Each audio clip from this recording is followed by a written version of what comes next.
Hello friends, welcome to our channel. இன்னைக்கு நம்ம இந்த சீரிஸோட பார்ட் 2 தான் பார்க்க போகிறோம். வாங்க வீடியோக்குள்ளே போகலாம்.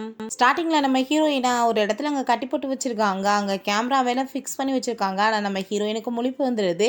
அதுக்கப்புறம் நம்ம ஹீரோவை காமிக்கிறாங்க. அப்போ அங்கே அந்த விங்ஸி வந்துட்டு நம்ம ஹீரோட்ட அங்கே செடியூஸ் பண்ணிட்டு பேசினதுமே, நீ இந்த மாதிரிலாம் என்கிட்ட பிஹேவ் பண்ணிகிட்ருக்காத, நான் இப்போ வரைக்கும் உன்னை சிஸ்டராக தான் நினச்சிட்ருக்கேன்னு சொன்னதும், பட் நான் உன்னை ரொம்ப லோ பண்ணிகிட்ருக்கேன்னு சொல்லிட்டு அங்கே வந்து ரொம்ப செடியூஸ் பண்ண ட்ரை பண்ணிகிட்ருக்கா.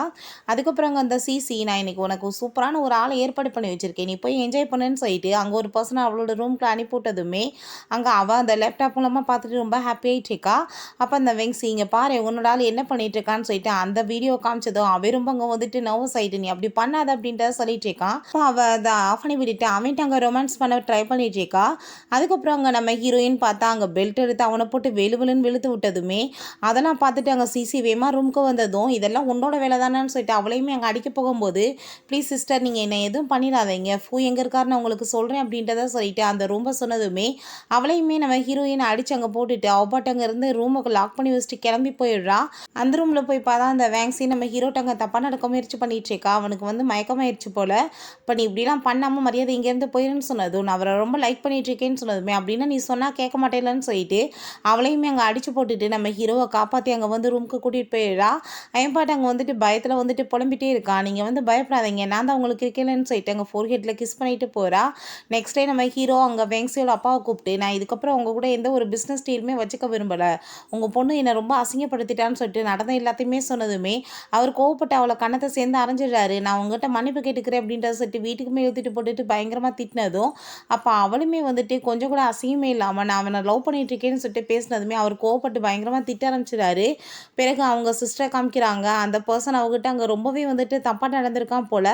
அவள் பயந்து போய் தூக்கத்துலேருந்து எந்திரிச்சு அதை அவங்க பேரண்ட்ஸ்கிட்ட சொல்லிட்டு அழுததும், அவங்க அப்பா அவள் வந்து இந்த மாதிரி பண்ணிட்டால, கண்டிப்பாக நான் வந்துட்டு சும்மா விட மாட்டேன், நீ கவலைப்படாத அப்படின்றத சொல்லிட்டு அவங்க ஃபேமிலி ஃபோட்டோவை எடுத்து பார்த்துட்டு, உன்னோட பேரண்ட்ஸ் எப்படி வந்துட்டு நான் வந்து இந்த உலகத்தில் இல்லாமல் பண்ணணும், அதே மாதிரி உனக்குமே கண்டிப்பாக நான் வந்து சரியான பாடம் கற்றுக் கொடுப்பேன் அப்படின்றத சொல்லிட்டு இருக்காரு. பிறகு ஹீரோ, ஒரு பெரிய கான்ட்ராக்ட் ஒன்று வந்து பண்ண போகிறோம், அதுக்கு ஹெட்டை நான் உன்னை தான் போட்டிருக்கேன் அப்படின்றத சொன்னதும் அவளுக்குமே அதை பார்த்துட்டு ரொம்ப ஹாப்பியாகிட்டு இருக்கு.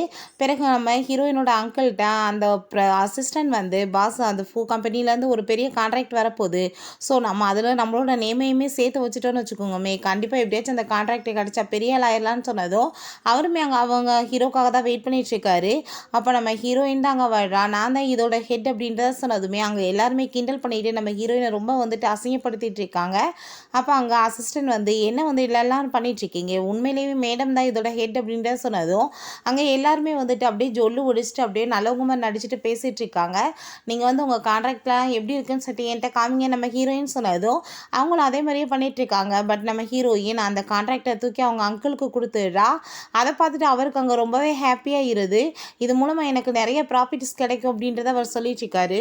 நம்ம ஹீரோயினுமே அங்கே ட்ரிங்க்ஸ் பண்ணிட்டு இருக்காங்க. இப்போ என்ன அடுத்த பிளான் அப்படின்றத சொன்னதும், இது எல்லாமே அந்த ஆள் வந்துட்டு நம்ம ஏற்பாடு பண்ண வலையில் வந்து மாட்டிக்கிட்டாரு, இதுக்கப்புறம் பாரு நான் என்ன பண்ண போகிறேன் அப்படின்றத சொல்லிட்டு இருக்கா. நீ ரொம்ப ட்ரிங்க்ஸ் பண்ணிட்டேன், வா ரூமுக்குன்னு சொல்லிட்டு கூட்டிகிட்டு போனதுமே நம்ம ஹீரோயின் வேமா அவனோட வந்து நெஞ்சில் சாஞ்சிட்டு, ஏன்னா ஹார்ட் பீட் வந்து ரொம்ப ரைஸ் ஆகிட்டுருக்கே, ஏன்னா நீ ரொம்ப லைக் பண்ணிட்டுருக்க என்ன அப்படின்றத கேட்டதும் நம்ம ஹீரோ எதுவும் பேச மாட்டான். பேசாமல் ஹீரோயினை கூட்டிகிட்டு போயிட்டு அங்கே ரூமில் படுக்க வச்சதுமே அங்கே அவ்வாட்டு போதையில் அவனை கிஸ் பண்ணிடுறான். நம்ம ஹீரோ அவனை எதுவுமே பண்ணலை, அங்கே திரும்ப வந்து அவளை படுக்க வச்ச டைம் பாட்டு போயிடுறான். நெக்ஸ்ட் டே நம்ம ஹீரோயினோட அங்கிள் அங்கே ஷேர் ஹோல்டர்ஸ் எல்லாத்தையுமே கூப்பிட்டு, நான் வந்து பெரிய ப்ராஜெக்ட் பண்ண போகிறேன், இது மூலமாக நம்மளுக்கு நிறைய லாபம் கிடைக்கும், நீங்கள் எல்லாமே இதில் வந்து இன்வெஸ்ட்மெண்ட் பண்ணணும்னு சொன்னதும் அவங்களும் ஹாப்பி டு ஓகேன்னு சொல்லிட்டு இருக்காங்க. அப்போ அங்கே அசிஸ்டண்ட்டை பாரு நம்மளுக்கு வந்து எவ்வளோ லாபம் கிடைக்க போகுது, நம்ம வந்து பர்ஃபெக்டான வாழ்க்கையை வாழ போகிறோம் அப்படின்ற சொல்லிட்டு பேசிகிட்டு இருக்காங்க. அதுக்கப்புறம் அங்கே நம்ம ஹீரோயின் அந்த ஷேர் ஹோல்டர் ஒரு பர்சனை கூப்பிட்டு, நீங்கள் அந்த கான்ட்ராக்டுக்கு வந்துட்டு அங்கே பணம்லாம் போடக்கூடாது அப்படின்றத சொன்னதும் அந்த ஆள் பார்த்தா நம்ம ஹீரோயின் பேச்சை கேட்க மாட்டாரு. அப்போ அவங்க ஒரு ஃபோட்டோ காமிச்சிட்டு மிரட்டிட்டு இருக்கா, இது உங்கள் அப்பாட்டையும் உங்கள் ஒய்ஃப்டையும் அனுப்பி வச்சேன்னா உங்கள் நிலைமை என்னாகும் தெரியலன்னு சொன்னதும், ப்ளீஸ் நீங்கள் அப்படிலாம் பண்ணிடாதீங்க, நான் கண்டிப்பாக வந்துட்டு நீங்கள் சொல்கிறத நான் கேட்டுக்கிறேன் அப்படின்றத சொல்கிறாரு. நம்ம ஹீரோ சரி இப்போ அடுத்த பிளான் என்ன அப்படின்றத கேட்டதும், அடுத்த பிளான் இப்போ நான் ஹாஸ்பிட்டலுக்கு போகணுன்னு சொல்லிட்டு அங்கே அவங்க அங்கிளோட கம்பெனியில் வந்து ஒர்க் பண்ண எல்லா பர்சனையுமே போய் அவன் மீட் பண்ணிட்டு இருக்கா. அவங்களுக்கு வந்துட்டு ஒர்க் முடிஞ்சு அவங்க உடம்பு முடியாமல் போனதுமே அவர் காம்பன்சேஷன் எதுவுமே கொடுக்கல போல். இப்போ இது கரெக்டான டைமிங், அவர்கிட்ட வந்துட்டு போய் வந்து கேட்கணும், நான் உங்களுக்கு பக்கவலமாக இருப்பேன்னு சொன்னதுமே அதே மாதிரி அங்கே ஒர்க் பண்ணுற எல்லா பர்சனுமே வந்துட்டு அங்கே பெரிய ரகலை பண்ண ஆரம்பிச்சுடுறாங்க. அப்போ அங்கே அசிஸ்டன்ட் பாஸ் இந்த மாதிரிலாம் நடந்துட்டுருக்கு அப்படின்றத சொன்னதும் வேறு வழி இல்லாமல் பிரச்சனையை சால்வ் பண்ணணும் இல்லையா, அதுக்காக வந்துட்டு எல்லாருக்குமே 2 மில்லியன் கொடுத்து அதை வந்துட்டு ஃபினிஷ் பண்ணிடுறாரு. அதை கேட்டுட்டு நம்ம ஹீரோயின் ஃபைனலாக இருந்தாலும் வந்துட்டு 2 மில்லியன் கொடுத்து ஃபினிஷ் பண்ணியிருக்காரு. ஆனால் இதோட பிரச்சனை முடிய போகிறது கிடையாது, பாரு இதுக்கப்புறமே நான் என்ன பண்ண போகிறேன் அப்படின்றத சொல்லிட்டு இருக்கா. அப்போ நம்ம ஹீரோ ரொம்ப ஹாப்பி ஆகிட்டு நம்ம ஹீரோயினை வந்து கிஸ் பண்ணதுமே, நீங்கள் என்ன என்னை லைக் பண்ணலைன்னு சொல்லிட்டு இருக்கீங்க, அப்புறம் இதுக்கு என்ன அர்த்தம் அப்படின்றத கேட்டதும் நம்ம ஹீரோ எதுவும் சொல்ல மாட்டான். அதை பார்த்துட்டு சரி நீங்கள் வந்து ரொம்ப ஷையாக ஃபீல் ஆகிட்டு இருக்கீங்க போல், பிறகு வந்துட்டு சொல்லிக்கோங்க அப்படின்றத சரா. பிறகு நம்ம ஹீரோயின் அவன் வந்து டின்னருக்காக கூட்டிகிட்டு போகிறான்.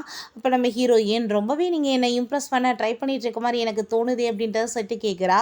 சரி நான் உனக்கு இவ்வளோ தூரத்துக்கு ஹெல்ப் பண்ணிகிட்ருக்கேன், நீ என்ன வந்து பதிலுக்கு எனக்கு பண்ண போகிற அப்படின்றத சொன்னதும், நீங்கள் என்ன கேட்டாலும் எப்போ கேட்டாலும் நான் பண்ணுறதுக்கு ரெடியாக இருக்கேன்னு சொன்னதுமே, இந்த வார்த்தை நீ எப்பயுமே மீறக்கூடாது, ஞாபகத்தில் வச்சுக்கோ அப்படின்றத சொல்கிறான். பிறகு அங்கே நம்ம ஹீரோயினோட அங்கிள் வந்து இப்படி அந்த ஆள் வந்து பண்ண மாட்டேன்னு சொல்லிட்டாரு இல்லையா இன்வெஸ்ட்மெண்ட், அதை நினச்சி ஃபீல் பண்ணிகிட்டு இருக்கும்போது, அப்போ அவங்க அசிஸ்டன்ட் நீங்கள் மிஸ்டர் வேங்க போய் மீட் பண்ணுங்கள், கண்டிப்பாக அவர் வந்து ஹெல்ப் பண்ணுவாருன்னு சொன்னதுமே உடனே மீட்டிங் ஏற்பாடு பண்ண சொல்லி அங்கே அவரையுமே மீட் பண்ணுறதுக்காக கிளம்புறதுக்கு ரெடி ஆகிடுறாங்க. அப்போ ஹீரோயின் ஆல்ரெடி வேங்க வந்து மீட் பண்ணிட்டு, நீங்கள் எனக்காக அந்த ப்ராஜெக்டில் வந்து பணம் போடணும், பட் இதுக்கு பின்னாடி நான் தான் இருக்கேன்னு சொல்லிட்டு அவருக்கு தெரியக்கூடாதுன்னு சொன்னதும் அவர் அங்கே ஓகேன்னு சொல்லிட்டு அவரை மீட் பண்ணிட்டு அந்த பிஸ்னஸில் வந்துட்டு டீல் பண்ணுறதுக்கு ரெடி ஆகிடுறாரு. அப்புறம் நெக்ஸ்ட் சீனில் நம்ம ஹீரோயின் அங்கே ட்ரிங்க்ஸ்லாம் எடுத்துகிட்டு நம்ம ஹீரோவை மீட் பண்ண வர்றா. காலில் செப்பல் கூட போடல. இப்போ நீ இப்படிலாம் வந்துட்டு ஏன் வந்துட்டுருக்க, உடம்பு முடியாமல் போயிடுச்சுன்னா என்ன பண்ணுறது அப்படின்றத கேட்டதும், நான் வந்து இன்றைக்கி ரொம்ப ஹாப்பியாக இருந்தேன், அதனால தான் உங்கள் கூட நான் செலிப்ரேட் பண்ண வந்தேன்னு அவள் சொல்லிட்டு இருக்கா. அவங்க அங்கிளை போய் அவள் மீட் பண்ணிட்டு எப்படி வேலையெல்லாம் போயிட்டுருக்குன்னு சொன்னதும், வேலையெல்லாம் பர்ஃபெக்டாக தான் போயிட்டுருக்கு, நீ ஒன்றும் இதிலெல்லாம் தலையிட வேணாம், அவள் வேலை ஏதோ பார்த்துட்டு போன்னு சொல்லிட்டு இனிமேல் ஆட்டிடியூட் காமிச்சிட்டு ரொம்ப ஓவர் அங்கே திமிராவே பேசிகிட்டு இருக்காரு. அப்போ அவங்க அசிஸ்டன்ட் பயந்தளிச்சு ஓடி வர்றாரு. என்னாச்சு அப்படின்றத சொன்னதும், நம்ம கட்டியிருந்த பில்டிங் எல்லாமே வந்து சரிஞ்சு விழுந்துருச்சு, மீடியாஸ் எல்லாருமே வந்துட்டு கொஸ்டின் கேட்க வந்துட்டு இருக்காங்க, எல்லா பழியுமே உங்கள் மேலே தான் விழுந்துருச்சுன்னு சொன்னதுமே அதை கேட்டுட்டு அவர் அங்கே பயந்து போயிட்டு வேமா வெளியே வரவும் மீடியாஸ் எல்லாமே வளைச்சு கட்டி கொஸ்டின் கேட்குறாங்க. நம்ம ஹீரோயின் கீழே இருந்து அதெல்லாத்தையுமே பார்த்துட்டு ரொம்ப ஹாப்பியாக இது சிரிச்சுட்டு போயிட்டுருக்கா. எக்ஸ்சேஞ்சில் அங்கே ஷேர் ஹோல்டர்ஸ் எல்லாருமே இதுக்கெல்லாம் காரணம் நீங்கள் தான் சொல்லிட்டு அங்கே ப்ளேம் பண்ணிட்டு இருக்காங்க. அப்போ அவர் இதுக்கு நானே ரெஸ்பான்சிபிலிட்டி எடுத்துக்கிறேன், போய் மீட் பண்ணி நான் எப்படியாச்சும் இதை சரி பண்ணிடுறேன் அப்படின்றத சொல்லிட்டு இருக்காரு. பிறகு ஆஃபீஸில் நம்ம ஹீரோயின் ஹீரோ கூட பேசிகிட்டு இருக்கும்போது அங்கே இப்படி வந்து அவங்க அங்கிள் பார்க்க வந்திருக்காங்கன்ற விஷயத்த சொன்னதும், எனக்கு இப்போ அவரை பார்க்க விருப்பம் இல்லைன்னு நம்ம ஹீரோ சொல்லிடுறான். அப்போ ஹீரோயின் இப்போ நம்மளோட அடுத்த பிளான் என்னன்னு சொன்னதும், இன்றைக்கி நைட்டு நம்ம 2 பேருமே டின்னர் சாப்பிட போகலாம் அப்படின்ற சைட்டை அவன் பேசிகிட்டு இருக்கான். அதுக்கப்புறம் அங்கே அவங்க அங்கிள்கிட்ட அந்த அசிஸ்டன்ட், பாஸ் இன்றைக்கி 2 பேருமே சேர்ந்து ஹோட்டலுக்கு டின்னர் சாப்பிட போகிறாங்களா, நீங்கள் அங்கே போனீங்கன்னா அவரை வந்து மீட் பண்ணி பேசலாம் அப்படின்றத சொல்லிட்டு இருக்காரு. அதை கேட்டுட்டும் அவருமே ஓகேன்னு சொல்லிட்டு இருக்காரு. 2 பேருமே அங்கே ரொம்ப ஹாப்பிட்டு பேசி சாப்பிட்டுட்டு இருக்கும்போது அவங்க அங்கிள் அங்கேயுமே வந்துட்டு, ப்ளீஸ் நீங்கள் எனக்கு ஒரே ஒரு சான்ஸ் கொடுங்க, என்னோட கான்ட்ராக்டை நீங்கள் கேன்சல் பண்ணிடாதீங்கன்னு சொல்லிட்டு அவர்கிட்ட பேசினதுமே, இதோட ஹெட் நான் ஒன்றும் கிடையாது, அங்கே வந்து ஏங்க தான் நீங்கள் அவர்கிட்ட போய் பேசுங்கன்னு சொன்னதுமே அதை கேட்டுட்டு அவருக்கு அப்போ எல்லா விஷயமே இவ தான் பண்ணியிருக்கான்றது தெரிஞ்சு போயிடுது. நம்ம ஹீரோயின்ட்டு அங்கே கோவப்பட்ட ஒரு பாட்டு கத்துனதுமே, ஆமாம் நான் தான் பண்ணேன்றதையுமே ஒத்துக்கிறா.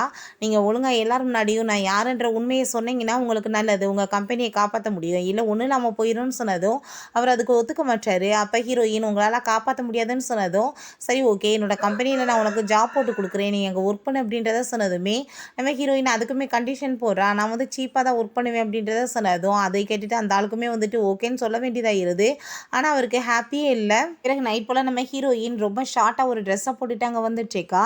அப்போ இந்த மாதிரிலாம் ட்ரெஸ் பண்ணிட்டு எதுக்காக அங்கே வந்துட்டுருக்க, நைட் ரொம்ப குளிர் அடிச்சிட்ருக்கு, உடம்பு முடியாமல் போயிடும் அப்படின்றத சொல்லிட்டு அவன் வந்துட்டு அங்கே கோட்லாம் போத்தி விட்டதுமே நம்ம ஹீரோயின், நீ எனக்கு இவ்வளோ ஹெல்ப் பண்ணிட்டுருக்க, எதுக்காக பண்ணிட்டுருக்க, என்ன என் மேலே வந்துட்டு உனக்கு ஏதாச்சும் க்ரஷ் இருக்கா அப்படின்றத கேட்டதும் ஹீரோ எதுவும் பேசாமல் அப்படியே சிரிச்சுட்டே அங்கே வந்து கிஸ் கொடுத்துட்ருக்கான். அதுக்கப்புறம் ஹீரோயின்ட்ட, நீ எனக்கு வாக்கு கொடுத்துருக்க மறந்துடாத, என்னோட தாத்தாவோட பர்த்டே பார்ட்டி இன்னைக்கு நான் உனக்கு கூட்டிகிட்டு போய் என்னோட கேர்ள் ஃப்ரெண்ட்னு சொல்லிட்டு இன்ட்ரடியூஸ் பண்ணுவேன் அப்படின்றத சொல்லிட்டு நீ போய் தூங்கு அப்படின்றத சொல்கிறான். அதுக்கப்புறம் நம்ம ஹீரோயினை நெக்ஸ்ட் எங்கள் ஆஃபீஸ்க்கு கூட்டிகிட்டு வந்துடுறாங்க.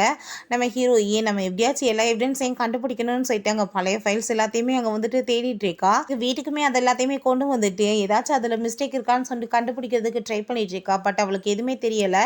அப்போ ஹீரோ வந்ததுமே, ப்ளீஸ் எனக்கு ஹெல்ப் பண்ணேன் அப்படின்றத சொல்லிட்டு கேட்டதும், எனக்கு என்ன அதுக்கு பதில் கிடைக்க போகுதுன்னு சொன்னதுமே கிஸ் பண்ணிவிட்டு ப்ளீஸ் எனக்கு ஹெல்ப் பண்ணுன்னு சொல்லிட்டு அவனை வந்து ரொம்ப நல்லா கேர் பண்ணி பார்த்துக்கிறான். அவள் பார்த்துட்டு அவள் பாட்டு அங்கே தூங்க ஆரம்பிச்சிடுறா. பட் ஹீரோ அங்கே ஒர்க்லாம் முடிச்சு வச்சுட்டு நம்ம ஹீரோயினை பார்த்து அங்கே சிரிச்சிட்டு இருக்கான். அதுக்குள்ளே தூங்கிட்டா பாருன்னு சொல்லிட்டு அப்புறம் நெக்ஸ்ட் டே நம்ம ஹீரோயின் அங்கே எந்திரிச்சு திரும்ப அங்கே வந்து பார்க்கும்போது அவன் ஆல்ரெடி எல்லாமே ரெடி பண்ணி வச்சுட்டான். அதில் எல்லாத்தையுமே அவள் பார்த்துட்டு, பாரு இவர் எதனால் இவ்வளோ பெரிய கம்பெனியோட சிஓன்னு சொல்கிறாங்கன்னு எனக்கு இப்போ புரியுது, ஒரே நாள் நைட்டில் எல்லா ப்ராப்ளமுமே வந்து சால்வ் பண்ணிட்டார் அப்படின்றத சொல்லிட்டு இருக்கா. இப்போ ஹீரோயின் அங்கே ஒரு ஆளுக்கு வந்து மெசேஜ் பண்ணுறா மீட் பண்ணுறதுக்காக. அந்த பர்சனுமே வந்ததுமே பார்த்தா அது வேறு யாரும் இல்லை, நம்ம ஹீரோயினோட அங்கிளோட அசிஸ்டன்ட் தான்.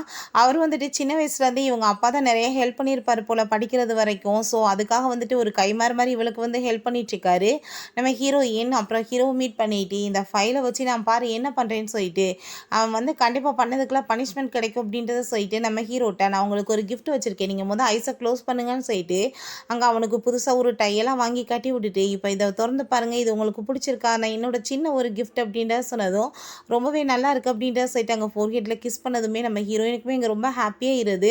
பிறகு ஹீரோயின் வேகமாக விழுந்தடிச்சு ஓடிட்டுருக்கா அங்கே வந்துட்டு கிளம்புறதுக்காக. அப்போ நீ வந்துட்டு கொஞ்சம் அவசரப்படாத, நானே கூட்டிகிட்டு போய் உன்னை ட்ராப் பண்ணுறேன்னு சொல்லிட்டு அவனே கூட்டிகிட்டு போயிட்டுருக்கான். அப்போ அவங்க அங்கிளுமே அவங்கள ஃபாலோ பண்ணிகிட்டே வந்துட்டு இருக்கும்போது நம்ம ஹீரோக்கு வந்து முக்கியமான வேலை வந்துடுது. ஸோ நம்ம ஹீரோயின் அங்கே பாதியிலே வந்து இறங்கிக்கிறா. அப்போ அவங்க அங்கிள் ஆளுங்களெல்லாம் கூட்டிகிட்டு வந்துட்டு நீ தான் அந்த ஃபைலை வந்து திருடிட்டு போயிருக்கேன்னு சொல்லிட்டு அவளை அங்கே கிட்னாப் பண்ணிட்டு போயிடுறாரு. கட்டி வச்சுட்டு அங்கே டார்ச்சர் பண்ணிட்டு இருக்காங்க. ஒழுங்காக வந்துட்டு உண்மையை சொல்லு, இல்லைனா இந்த இடத்துல கொலை பண்ணிடுவேன், எதுக்காக நீ வந்துட்டு இந்த மாதிரி ஃப்ராடு வேலை பண்ண அப்படின்றத கேட்டதும் நீங்கள் பண்ணதுக்கப்புறம் என்ன பண்ணுறதுன்னு சொன்னதுமே இப்போ மரியாதையாக அந்த ஃபைல்ஸ் எடுத்துகிட்டு வர சொல்லி, இல்லைனா கண்டிப்பாக நான் உன்னை கொலை பண்ணிடுவேன்னு சொல்லிட்டு மிரட்டாரு. அப்போ ஹீரோயின் நம்ம ஹீரோக்கு கால் பண்ணி அந்த ஃபைலை கொண்டு வர சொன்னதுமே கொஞ்ச நேரத்தில் நம்ம ஹீரோவுமே எங்கள் போலீஸெல்லாம் கூட்டிகிட்டு வந்துடுறான். அப்போ அங்கே வந்துட்டு எல்லாரையுமே அடித்து போட்டுட்டு நம்ம ஹீரோயினை காப்பாற்றிடுறான். அவங்க அங்கிளையுமே போலீஸ் வந்து பிடிச்சி இழுத்துட்டு போகிறாங்க.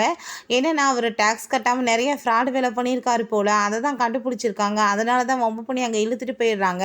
எனக்கு ஹீரோயின் அவரோட வீட்டுக்கு அங்கே போனதுமே அவங்க அம்மா ரொம்ப அழுதுட்டு இருக்காங்க. அப்போ உடனே இப்போ கோவப்பட்டுட்டு ஹீரோயின் அடிக்க போகிறா. என்னோட அப்பாவை ஜெயிலுக்கு அனுப்பிட்டு தைரியமாக நீங்கள் வரையான்னு சொல்லிட்டு உன்னோட அப்பா ஃப்ராடு வேலை பண்ணதுக்கு தான் ஜெயிலுக்கு போயிருக்காரு அப்படின்றத சொன்னதும் அவங்க அம்மா வந்து வேகமாக பிடிச்சி இழுத்துட்டு இருக்காங்க. என்னை விடுங்கம்மா, நான் இவளை கொல்லாம விட மாட்டேன்னு சொன்னதும் அடுத்து நீமே ஜெயிலுக்கு போக அப்போ ரெடி ஆயிரு அப்படின்றத சொல்லியிருக்கா. அதுக்கப்புறம் அங்கே அவங்க அங்கிளை தான் போய் அங்கே போலீஸ் ஸ்டேஷனில் மீட் பண்ணிவிட்டு ஒழுங்காக உண்மையை சொல்லுங்கள், என்னோடய பேரண்ட்ஸ் வந்து எப்படி இறந்து போனாங்க அப்படின்றத கேட்டதும் அந்த விஷயம் உன்னால் எப்பயுமே கண்டுபிடிக்க முடியாது, உனக்கு எப்பயுமே தெரிய வராதுன்னு சொல்லிட்டு அந்த ஆள் நக்கலாக சிரித்ததுமே ஹீரோயின் கோவப்பட்டு அந்த ஆள் அடிக்க போயிட்டுருக்கா. இப்போ ஹீரோ நீ வா நம்ம பார்த்துக்கலான்னு சொல்லிட்டு அங்கேருந்து கூட்டிகிட்டு போயிடுறான். ஓகே ஃப்ரெண்ட்ஸ், இதோட இந்த எபிசோட் முடிஞ்சிருச்சு. இந்த வீடியோ உங்களுக்கு பிடிச்சா கண்டிப்பாக லைக் பண்ணுங்கள், ஷேர் பண்ணுங்கள், கமெண்ட் பண்ணுங்கள் அண்ட் ப்ளீஸ் சப்ஸ்கிரைப் பண்ணுங்கள். Bye guys.